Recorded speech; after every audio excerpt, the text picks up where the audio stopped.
Happy Friday, BCS parents. I just wanted to come to you guys. I've been getting a lot of the same questions over and over again, so I thought I'd just do a short video to go over a couple of things. This is all going to be summarized in an email as well, so whichever way you would rather do it is fine by me.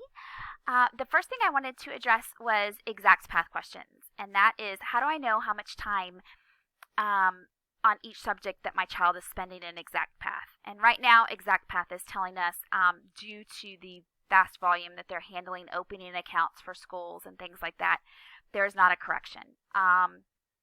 There is no way on exact path's side right now to do this, and they don't have time to create it. So to give you an idea, this program is designed to be done in schools, and it's actually something that we do currently use in other situations.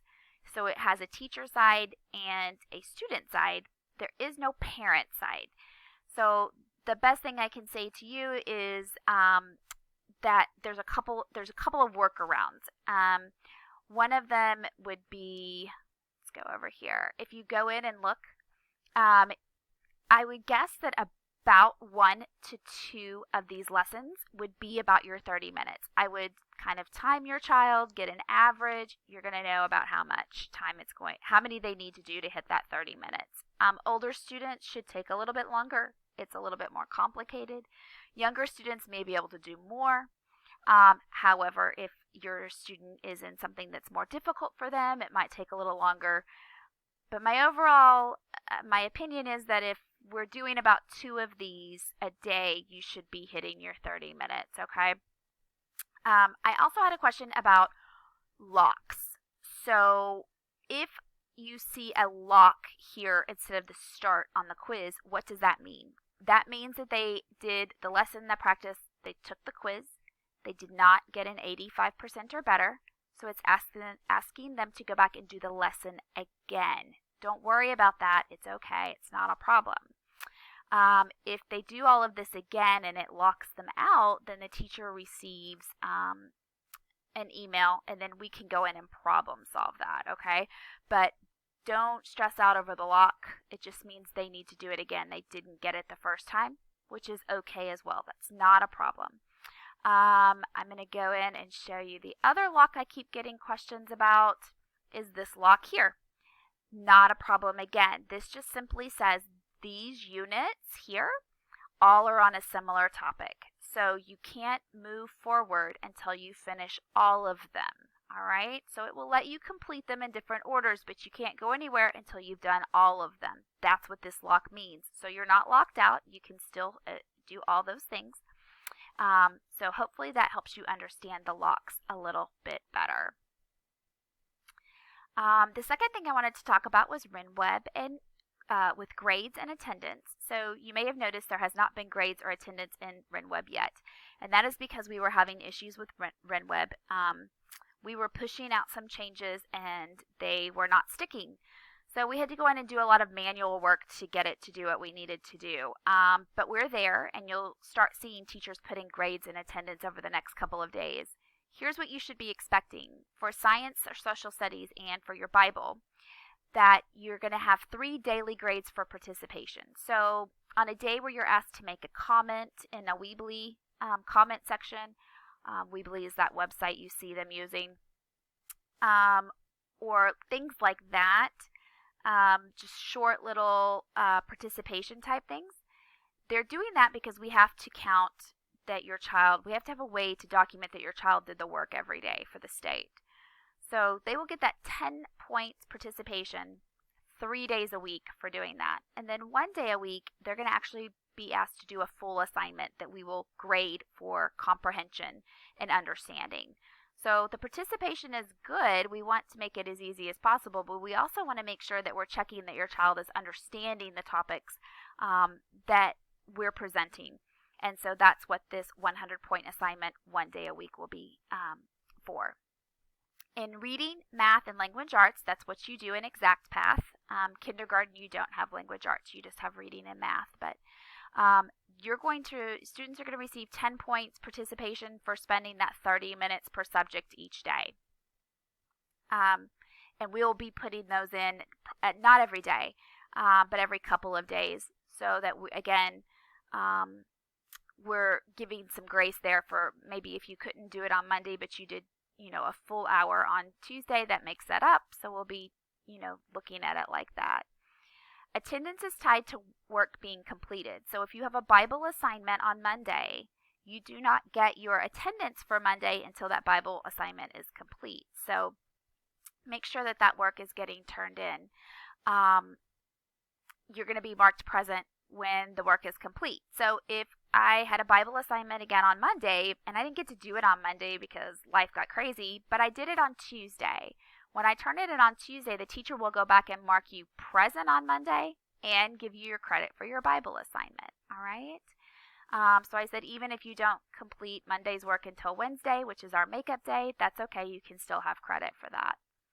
Wednesdays are our makeup days, so teachers are going to start letting you know on Tuesday afternoon what needs to be done on Wednesday. So if you're behind on exact path time, they're going to let you know that. If you missed an assignment that needs to be turned in, they're going to tell you. That way you understand on Wednesday, your catch-up day, exactly what you should be working on. Is it more exact path time in one subject? Is it a Bible assignment, a science assignment, whatever that looks like that you need to be doing on Wednesday to be caught up? You'll have 7 days to complete that work before it goes to a 0. So they're going to tell you on Tuesday, you have till the following Tuesday to get it done. Otherwise, it will transfer over to a 0. All right? You can work in exact path over the weekends now. We did open that up so that if you do need time to catch up, we want to give you that opportunity. We do know a lot of parents are working and that this is a lot. So we're trying to give as much grace as possible, but also meet those state standards that are being required. So again, I want to emphasize the reason we're doing this is we need to meet that 4 hours a day, our 170 days of attendance, so that we do not have to continue after our during the summer, so that we do not have to extend our school year past the last day we have marked on our calendar. So this is very important. Students not doing work during this time will have to go to summer school to complete it because they will not have met the minimum hours or minimum days of attendance, okay?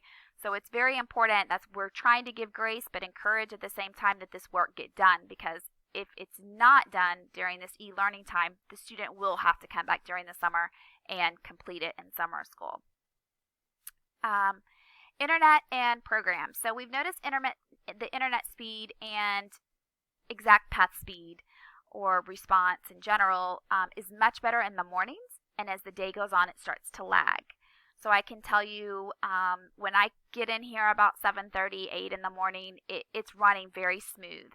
By about 1 o'clock, it's definitely starting to lag, and around 7:30 or 8 at night, a lot of times you cannot get on exact path at all. That's because they're a nationwide company. There's people all over the United States using this program right now. So the more people that are on, more taxing it is to the program. Us being on the East Coast, the earlier we're on, the better it is. So if you have a student who can get up in the morning and do that exact path, you're going to have a much better response to that. Same thing with the internet. Our local internet is taxed as far as bandwidth speed, things like that. Next week, public school comes online. So if your internet speeds are lagging now, just wait till all those public school students are online trying to do what you've been doing for the last few weeks, because they have not started. Monday will be e-learning day 1 for public, for Palm Beach County schools. So we have a couple of weeks on them, but just know that this is coming, and the earlier in the day that you can get on and get going, the easier it's going to be, the less lags, freezing, things like that you're going to see. The other thing I wanted to say is I've had a lot of people say, well, I can't see my work, or it's hanging up, or this won't open. And a lot of times what we find is that it's because you're not using Chrome to open up Clever and ExactPath. It really does make a very big difference being in Clever. Being in Chrome. So make sure that you're using your Chrome browser to open up Clever and then ExactPath, and you'll have a lot better response from the ExactPath program. The other thing that we wanted to do is to have a little fun. And so Mrs. Chow, my assistant, and I were working on how can we have fun with the kids? Because we love doing that. I've said this before. I kind of miss lunch duty. I miss being able to talk to the kids and hang out and do fun things with them. Popping out at recess or at car line. And so I just wanted a way to interact a little bit more. I know we saw this on our parent Facebook page. Some students and their parents were doing like a dress up theme day. We wanted to do a school-wide theme day. So what we're going to do is have Dress Up Fun Day. You'll actually see the graphic that describes it all attached to the email. But we're asking that you dress up with our theme each day and then go online and post your pic on our Berean Parent Facebook page. Go on, look for your friends' pictures, look for your teachers' pictures, and maybe even look for some fun pictures from me. I do want to say this is completely optional. If you're one of those parents that is working and getting by, please don't feel like we're trying to add one more thing to you. We're just trying to have a little fun to keep e-schooling from being so monotonous. So I just, hopefully you guys will enjoy it. If this is a burden, simply don't. That's not what it's designed for. It's just to have fun and a good way to interact with each other. The other question I didn't put on here, but I did want to go ahead and address in the video was for your specials. And I've been getting questions about, does fishing count for PE? Absolutely. Could cooking count? Yes. I will also include in the email that I send a link that some parents shared with me about how to get some different online classes. They were taking Spanish, which is awesome. So for those specials, really what we're looking for is something that enriches your child and makes them more well-rounded. So if that's music lessons, if it's working on Spanish, if it's doing an art class online, any of those things. Those are great. If you have a question, feel free to email me. Can I put this on my specials log?